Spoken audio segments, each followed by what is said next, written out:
Hi, family. Welcome back to my channel. I am up this afternoon because it is 12 and I'm just making some breakfast. I wanted some buttermilk pancakes and some bacon. So I am making breakfast for my family.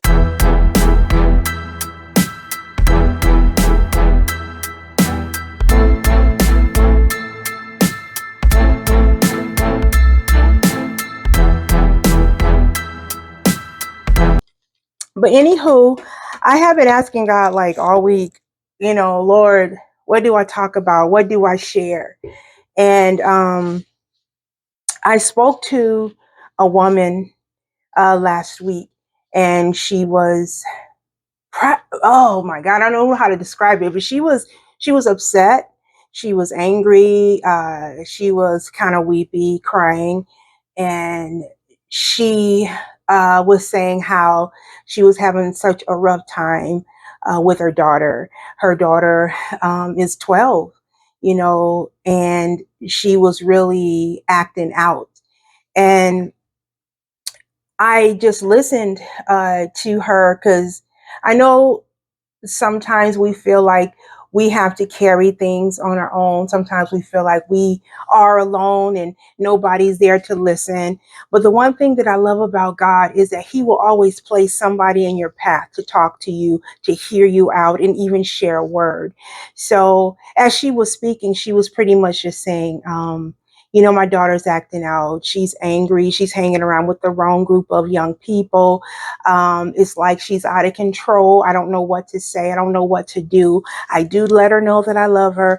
I do let her know that I'm there. I do let her know that she can come to me and talk to me.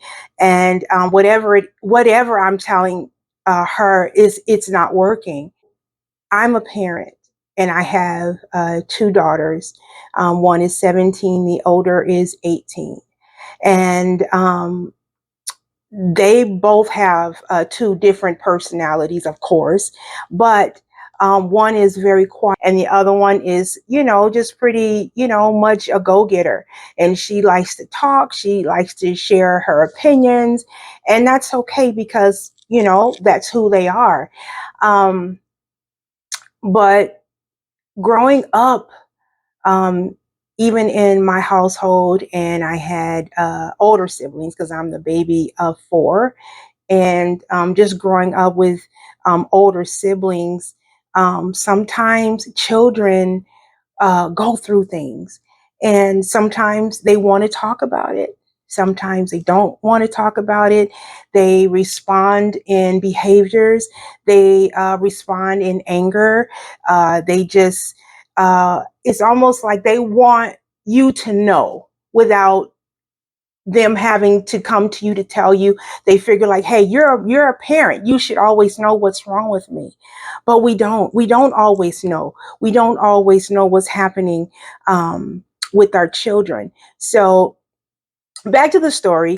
So the lady, she was saying, I try to do everything I can just to let her know that I love her, but sometimes we have to stand back and not noticeably stand back. Don't tell her, don't tell your children, okay, I'm done with you. You're on your own. Handle it. No, but I mean, stand back in a way to give them a little space.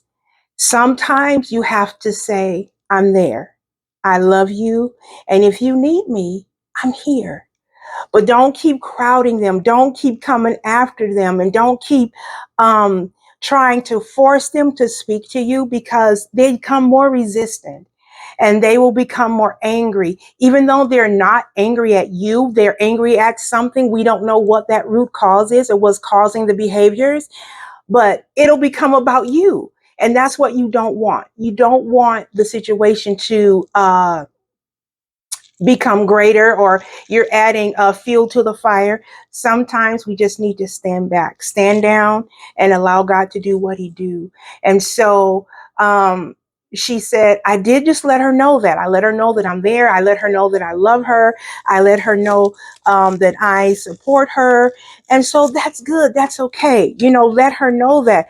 But now while you're standing back, your thing, what you need to do is cover her. You need to go before God and say, Lord, I need you to touch my child. I don't know what she's going through, God, but I know you know. And I know that you love her more than I do. I ask that you will take care of her. Whatever it is that she needs, let me be that one that she comes to.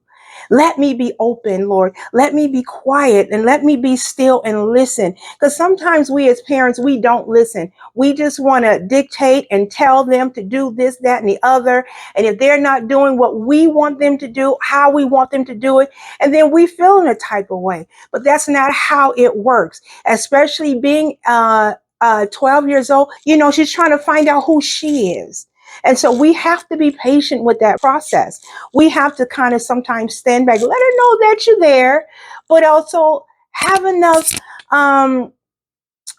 we call it parental maturity to stand back and say, okay, I trust you, God. We were once children too. We were not perfect. So let us not start expecting our children to be perfect, because they're not. And we have to remember that we were once their age, and the things that we've done and those things that we've gone through, and how our parents may or may have not supported us, but you're here and you made it. And so let's just keep that in mind so that they can know, okay, mom's not perfect. Mom's gone through this, and, be available. That is the most important thing that you can do for your child, is be available for them. And let's cover our children. Let's protect our children, whether they're 0 to 100. Even adults need covering. My mom used to say, off my lap and now on my heart. She said, once you're no longer a child and you move down and go on, she said, now you're on my heart. Now I just pray and ask God to keep you now. And so even as an adult, sometimes adults, we don't make the right decisions. Sometimes we still need advice. Sometimes we still need help and direction. And as parents, we have to be there for our children to support them, no matter what it is they need or what decisions they make. We cannot continue to dictate to them, to tell them or try to get them to do what we want them to do. And if they're not doing it, and then it's the end of the world. That's not how it works. We have to be patient. We have to be open. We have to listen. And that is the most important thing. Listen. Please listen. Okay. So my daughters, as I stated, is 17 and 18. Even from when they were little, when they were like 2 and maybe about 1 and 3, they were always into something. And when they even tried to explain their case, like I remember Amber when she was little, and we bought her this little Dora kitchen, and she was drawing on the kitchen with crayons. And then when we saw what she did, she tried to explain or reason with us or justify the reason that it was okay for her to draw on her play kitchen. So it's just, it's like, listen, don't always give your opinion. If they ask, then yeah, but don't always feel like your thoughts or your perspectives are more important than theirs, because that's why they end up going and getting advice from people who may give them some bad or wrong or inaccurate advice. So be patient. Listen, please listen. Listening is the best thing that you can ever do. Okay, cover your children, pray for them. As I stated, no matter how old they are, from the first day they're here on earth until the last day they're here on earth. Pray for them, cover them, let them know that you are there, love on them, support them, and just be there for them, okay? Family, I know this was a short video, but I got to go eat my pancakes. I love y'all. Y'all have a great day. Be blessed.